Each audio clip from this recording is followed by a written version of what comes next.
Alright, so can I go to Geralt now?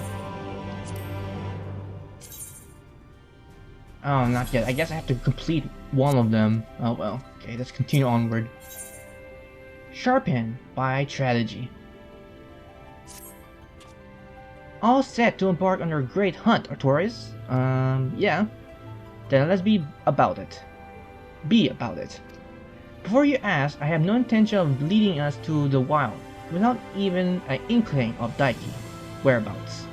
Norvrandt may not be a particularly large realm even before the flood, but it takes us a dozen lifetimes to scour every nook and cranny.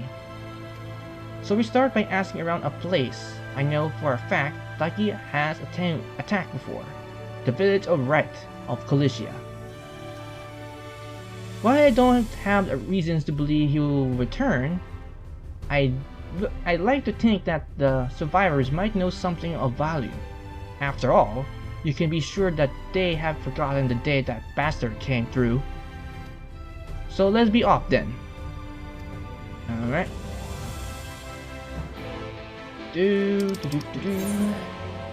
Let's see, where exactly? So it's in the right, as he mentioned.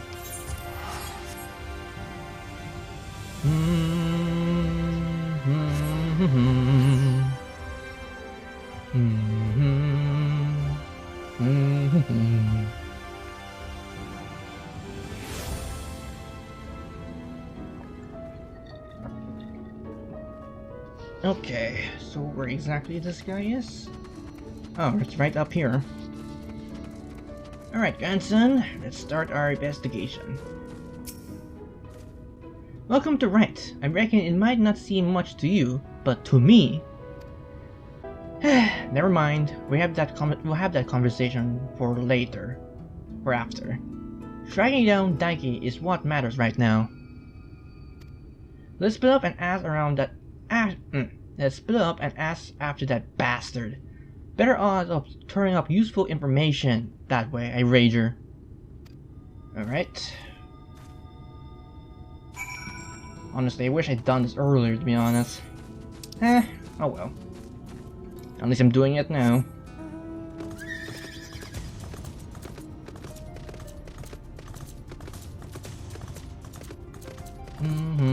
Looking for information.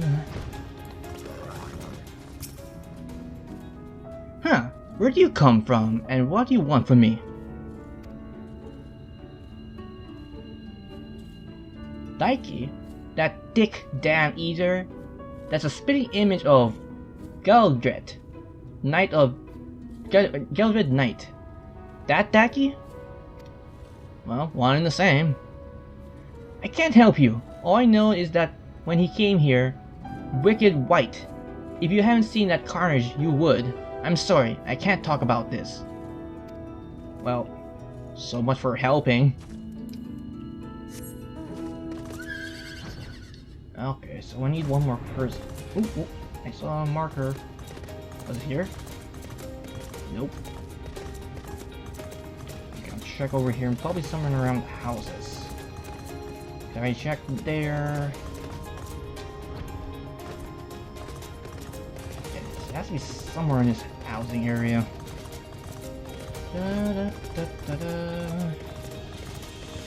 Unless I'm blind and I just passed it.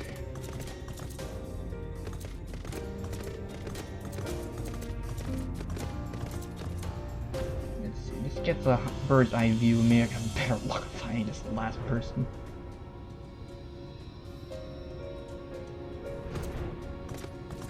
Oh, there it is. Ah! What do you want from me? Calm down first, I need some information. The Sea Eater? The one that came and killed everyone? Oh gods, is he here? Then you are talking about him! Oh, I knew. I should have stayed inside. There's nothing but death out here now. Death and horror, and ears, and... Gah! Well, too much getting out information from him.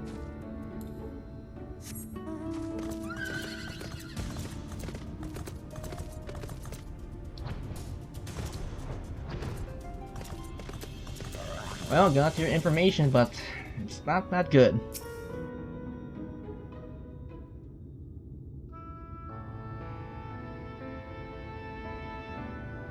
Well, learn anything of worth sharing? Well, one guy's petrified with fear, and another one doesn't want to mention any information. I wish I could say I'm surprised, but I'm not. What we saw that day, what he did to us, there's no moving on from that. What exactly happened here?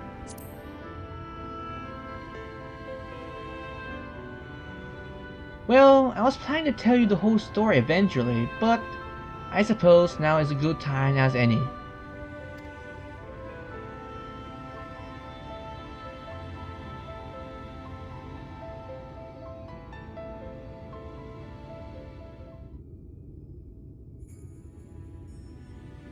I was born and raised in Wright, lacking any real prospect. I came out of living as a hunter. Might try my hand at something more exciting had I not also been trying to woo for my love and my life, Milda. It was about a year ago that she accepted a commission from this Alamorian trader. Bloke dealt mostly in antiques, and he had this bracelet in need of restoration. Bloody old with a questionable provenance, but suppose it was once belonged to royalty or some such. The Fang of Ultras, he called it. Me and her been thinking about trying to vertical knot, buying land, buying a home, that sort of thing. Around that might not take much, but it was still a lot more we had. So when the trader made his offer, she didn't hesitate to say yes. I go down to the shipyard picking up a few extra tools and materials she needed for the work. Quality stuff, but it pays for herself 10 times over. But when I got back to Wright, oof. Daiki had been busy. I spied at least a dozen newborn eaters fluttering about, trying to make sense of their new lot. The grandmother who lived next door and shared the fruits of her orchard with us. That Gulf woodsman who brought firewood to our doorstep in the dead of winter. All of them reduced to minus friends, just like that. There wasn't much time to mourn or think. I started looking for Melinda. I call her Milda. and there she was, alive and well. Our eyes met, and we knew it was going to be alright. We ran for each other, and let me guess.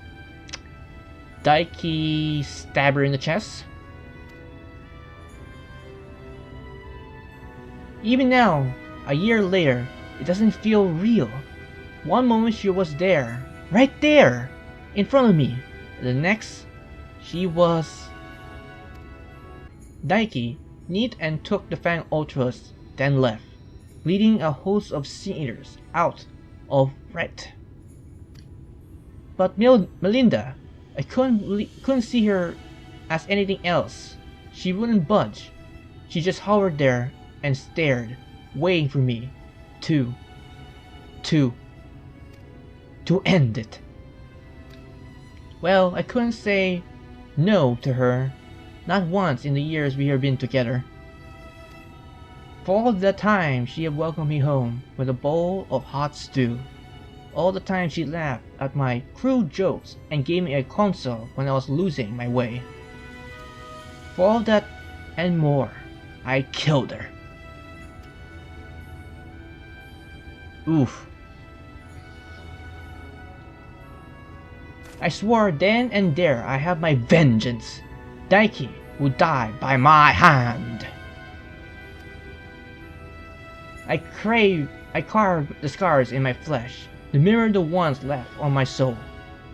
And enduring reminder on the vow that I never dare stray from the path. There and done. No need to swallow it in it. Wouldn't want my tragic yet tired tale to put you off your hunt. Our hunt. Stay with me to the end, sinner. Well, I made it this far, so might as well go all the way. That's the spirit. Still, I have some unfinished business here, so if you could give me a moment before we resume, I wouldn't be most grateful. Sure, I'll give you some time. Might see if you have any other people you want to talk to before we proceed. But let us continue.